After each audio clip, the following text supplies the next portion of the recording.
بسم الله الرحمن الرحيم. ياسين والقرآن الحكيم إنك لمن المرسلين على صراط مستقيم تنزيل العزيز الرحيم لتنذر قوما ما أنذر آباؤهم فهم غافلون لقد حق القول على أكثرهم فهم لا يؤمنون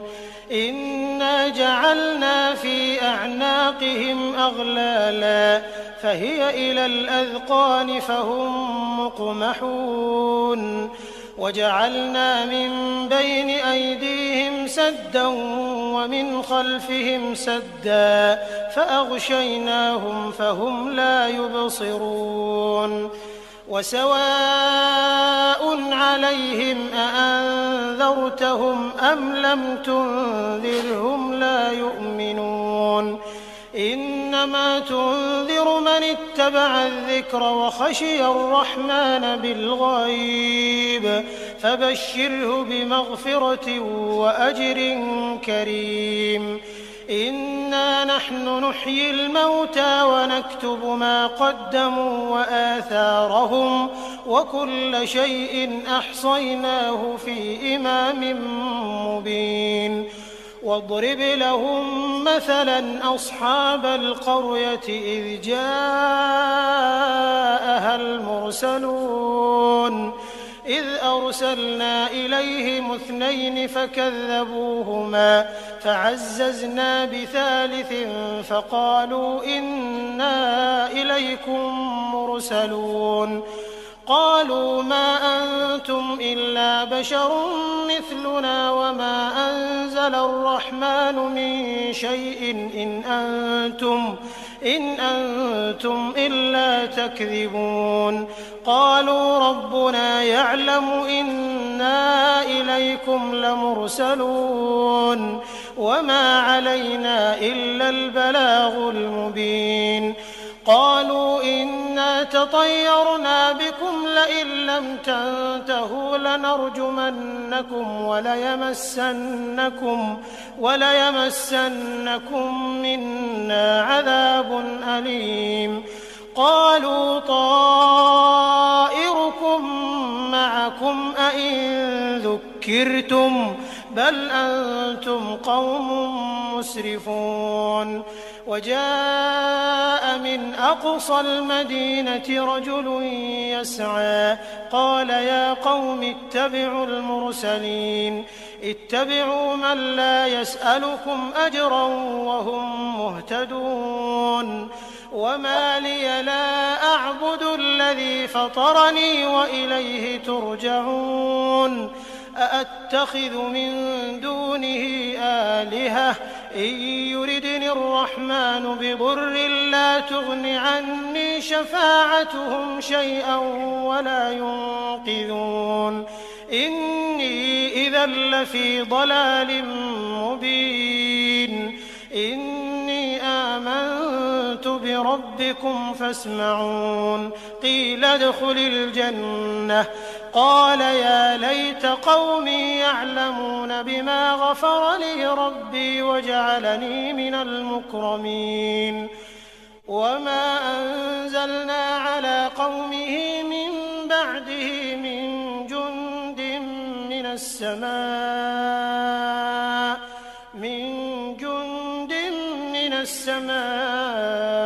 وما كنا منزلين إن كانت إلا صيحة واحدة فإذا هم خامدون يا حسرة على العباد ما يأتيهم من رسول إلا كانوا به يستهزئون ألم يروا كم أهلكنا قبلهم من القرون أنهم إليهم لا يرجعون وإن كل لما جميع لدينا محضرون وآية لهم الأرض الميتة أحييناها فأخرجنا منها حبا فمنه يأكلون وجعلنا فيها جنات من نخيل وأعناب وفجرنا فيها من العيون ليأكلوا من ثمره وما عملته أيديهم أفلا يشكرون سبحان الذي خلق الأزواج كلها مما تنبت الأرض ومن أنفسهم ومما لا يعلمون وآية لهم الليل نسلخ منه النهار فإذا هم مظلمون والشمس تجري لمستقر لها ذلك تقدير العزيز العليم والقمر قدرناه منازل حتى عاد كالعرجون القديم لا الشمس ينبغي لها أن تدرك القمر ولا الليل سابق النهار وكل في فلك يسبحون وآية لهم أنا حملنا ذريتهم في الفلك المشحون وخلقنا لهم من مثله ما يركبون وإن نشأ نغرقهم فلا صريخ لهم ولا هم ينقذون إلا رحمة منا ومتاعا إلى حين وإذا قيل لهم اتقوا ما بين أيديكم وما خلفكم لعلكم ترحمون وما تأتيهم من آية من آيات ربهم إلا كانوا عنها معرضين وإذا قيل لهم أنفقوا مما رزقكم الله قال الذين كفروا للذين آمنوا أنطعم من لو يشاء الله أطعمه إن أنتم إلا في ضلال مبين ويقولون متى هذا الوعد إن كنتم صادقين ما ينظرون إلا صيحة واحدة تأخذهم وهم يخصمون فلا يستطيعون توصية ولا إلى أهلهم يرجعون ونفخ في الصور فإذا هم من الأجداث إلى ربهم ينسلون قالوا يا ويلنا من بعثنا من مرقدنا هذا ما وعد الرحمن وصدق المرسلون إن كانت إلا صيحة واحدة فإذا هم جميع لدينا محضرون فاليوم لا تظلم نفس شيئا ولا تجزون إلا ما كنتم تعملون إن أصحاب الجنة اليوم في شغل فاكهون هم وأزواجهم في ظلال على الأرائك متكئون لهم فيها فاكهة ولهم ما يدعون سلام قولا من رب رحيم وامتازوا اليوم أيها المجرمون ألم أعهد إليكم يا بني آدم ألا تعبدوا الشيطان إنه لكم عدو مبين وأن اعبدوني هذا صراط مستقيم ولقد أضل منكم جبلا كثيرا أفلم تكونوا تعقلون هذه جهنم التي كنتم توعدون اصلوها اليوم بما كنتم تكفرون اليوم نختم على أفواههم وتكلمنا أيديهم وتشهد أرجلهم بما كانوا يكسبون ولو نشاء لطمسنا على أعينهم فاستبقوا الصراط فأنى يبصرون ولو نشاء لمسخناهم على مكانتهم فما استطاعوا مضيا ولا يرجعون ومن نعمره ننكسه في الخلق أفلا يعقلون وما علمناه الشعر وما ينبغي له إن هو إلا ذكر وقرآن مبين لينذر من كان حيا ويحق القول على الكافرين أولم يروا أنا خلقنا لهم مما عملت أيدينا أنعاما فهم لها مالكون وذللناها لهم فمنها ركوبهم ومنها يأكلون ولهم فيها منافع ومشارب أفلا يشكرون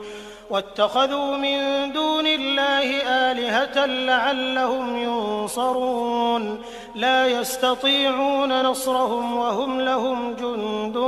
محضرون فلا يحزنك قولهم إنا نعلم ما يسرون وما يعلنون أولم ير الإنسان أنا خلقناه من نطفة فإذا هو خصيم مبين وضرب لنا مثلا ونسي خلقه قال من يحيي العظام وهي رميم قل يحييها الذي أنشأها أول مرة وهو بكل خلق عليم الذي جعل لكم من الشجر الأخضر نارا فإذا أنتم منه توقدون أوليس الذي خلق السماوات والأرض بقادر على أن يخلق مثلهم بلى وهو الخلاق العليم إنما أمره إذا أراد شيئا أن يقول له كن فيكون فسبحان الذي بيده ملكوت كل شيء وإليه ترجعون بسم الله الرحمن الرحيم الرحمن علم القرآن خلق الإنسان علمه البيان الشمس والقمر بحسبان والنجم والشجر يسجدان والسماء رفعها ووضع الميزان ألا تطغوا في الميزان وأقيموا الوزن بالقسط ولا تخسروا الميزان والأرض وضعها للأنام فيها فاكهة والنخل ذات الأكمام والحب ذو العصف والريحان فبأي آلاء ربكما تكذبان خلق الإنسان من صلصال كالفخار وخلق الجان من مارج من نار فبأي آلاء ربكما تكذبان رب المشرقين ورب المغربين فبأي آلاء ربكما تكذبان مرج البحرين يلتقيان بينهما برزخ لا يبغيان فبأي آلاء ربكما تكذبان يخرج منهما اللؤلؤ والمرجان فبأي آلاء ربكما تكذبان وله الجوار المنشآت في البحر كالأعلام فبأي آلاء ربكما تكذبان كل من عليها فان ويبقى وجه ربك ذو الجلال والإكرام فبأي آلاء ربكما تكذبان يسأله من في السماوات والأرض كل يوم هو في شأن فبأي آلاء ربكما تكذبان سنفرغ لكم أيها الثقلان فبأي آلاء ربكما تكذبان يا معشر الجن والإنس إن استطعتم أن تنفذوا من أقطار السماوات والأرض فانفذوا لا تنفذون إلا بسلطان فبأي آلاء ربكما تكذبان يرسل عليكما شواظ من نار ونحاس فلا تنتصران فبأي آلاء ربكما تكذبان فإذا انشقت السماء فكانت وردة كالدهان فبأي آلاء ربكما تكذبان فيومئذ لا يسأل عن ذنبه إنس ولا جان فبأي آلاء ربكما تكذبان يعرف المجرمون بسيماهم فيؤخذ بالنواصي والأقدام فبأي آلاء ربكما تكذبان هذه جهنم التي يكذب بها المجرمون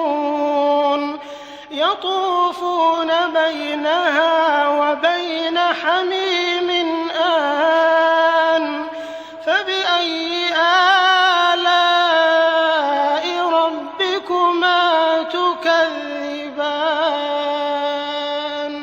ولمن خاف مقام ربه جنتان